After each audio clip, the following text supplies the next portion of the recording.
Marami ang nalungkot ng sobra sa balitang nagbawas ng 100 empleyado o 3% ng kanilang workforce ang ABS-CBN.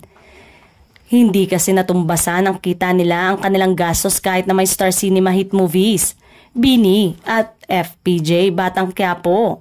Kulang pa rin ang mga yun upang matustusan ang pangangailangan ng ilang tao at departamento. Epekto pa rin ito sa pagkawala ng franchise ng ABS-CBN noong kasagsagan ng panahon ng pandemya. Dahil malapit na naman ang eleksyon, sana'y hindi natin makalimutan ng mga taong nagsulong nito at dahilan ng pagkawala ng trabaho ng kasamahan natin sa media.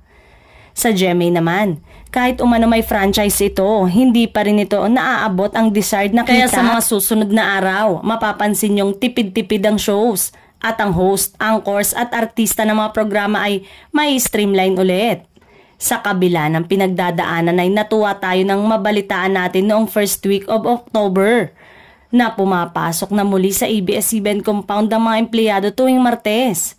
Akala nga ay tuloy-tuloy na ang pagbangon ng Kapamilya Network habang papalapit ang Pasko na 2024. Rumaratsada sa takilya ang pelikula nilang Unhappy for You noong August.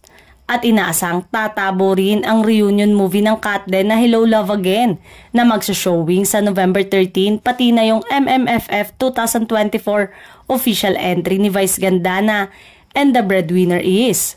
Waging-wagi sa TV ratings ang FPJ Batang Quiapo. Bukod dito, more and more ang mga teleseryeng ikinakasa ng ABS-CBN. Palaki naman ang online family ng ABS-CBN Entertainment matapos nitong magtala ng 50 million YouTube subscribers.